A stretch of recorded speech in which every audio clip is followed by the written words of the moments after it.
Sundiata Keita, Ambifora Mande Saraka Minaniye. Connu à travers l'épopée qui porte son nom, Sundiata Keita est aussi connu sous le nom de Mari Diatta.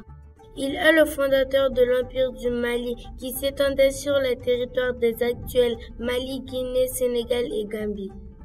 Sundiata est le fils de Makan Kenny Konaté, aussi connu sous le nom de Narefa Makan. C'était le roi d'un petit état de la région du Mandingue.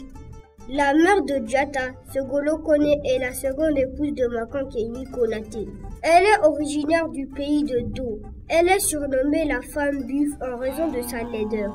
Makan Konaté l'avait épousée car une prophétie lui avait annoncé la naissance d'un fils qui serait le plus grand empereur. S'il l'épousait, la plus laide, la plus boiteuse femme du royaume. La prophétie s'est réalisée. À la naissance de Diatta, le ciel est devenu noir en plein jour. Le tonnerre a grondé. Les éclairs et la pluie ont inondé la savane en pleine saison sèche. Mais Diatta naît handicapé des deux jambes. Son nom Diatta veut dire le lion. Sa mère Sogolon subit les moqueries de Sassouma Berete, la première épouse de Makan Kenny, qui espère voir son propre fils, Dankara Toumani, accéder au trône du Mandingue à la mort du roi Konaté. Elle a peur de Diatta. Un jour, d'autres personnes humilient encore Sogolon, la mère de Diatta. Ton fils est un infirme handicapé. Il ne peut même pas grimper à l'arbre pour t'apporter les feuilles de baobab dont tu as besoin pour cuisiner. Ne supportant pas de voir sa mère humiliée, Sundiata appelle le forgeron et lui demande de fabriquer un immense bâton en fer. Il s'en sert pour se lever et il se redresse. La barre de fer plie sous la force de Diatta. Il marche vers le baobab et avec une force surhumaine le déracine pour le poser devant sa mère. Sogolon a désormais bien plus de feuilles de baobab que nécessaire pour sa sauce.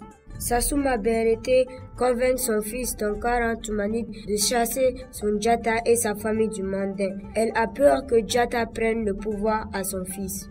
Sundiata, avec sa mère, son frère Mandin-Bori et sa sœur Kolokan, doit s'exiler au pays de Néma, un puissant état mandin à la tête duquel se trouve le roi Pharaon Tonkara. Pendant que Sundiata est en exil, son frère Dankara Toumani est vaincu par les armées du roi du Soso, le roi forgeron Soumaoro Kanté, qui ravage le pays et s'empare du reste de la région.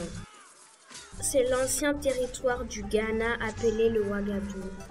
Une résistance commence à s'organiser à l'extérieur du pays contre Soumaoro. Sundiata devient le chef de cette résistance et prépare la guerre contre Soumaoro. Même Fakoli Koroman, le neveu de Soumaoro, décide de changer de camp et de rejoindre l'armée de Sundiata. Beaucoup d'autres généraux se rallient également à la résistance. Mais Soumaoro, le roi forgeron, est invincible. Aucune flèche ne peut le transpercer, aucune arme ne peut l'atteindre, malgré tous les efforts de Sundiata et de ses généraux. C'est la sœur de Sundiata, Kolokan, qui va lui permettre de remporter la victoire. Grâce à ses espions, Kolokan a réussi à découvrir le Tana de Soumaoro, son point faible. Seul un ergot de coq blanc peut annuler sa magie. Lors de la bataille de Kirina en 1235, Sundiata place l'ergot de coq sur la pointe de sa flèche et blesse mortellement Soumaoro, le roi forgeron du Soso. La légende raconte que lorsque Sundiata a poursuivi Soumaoro dans les falaises, ce dernier a utilisé une dernière fois sa magie et s'est transformé en un rocher, dont seules de rares personnes connaissent aujourd'hui l'emplacement exact. Sundiata devient le Mandé Massa, le roi du Mandé. C'est à ce moment qu'il prend le nom de Keita, qui signifie « celui qui a pris l'héritage ». Durant 25 ans, Sundiata règne sur un immense empire. Il établit la charte du Kurukanfuga qui garantit les droits fondamentaux de tous les habitants du Mandé et abolit l'esclavage.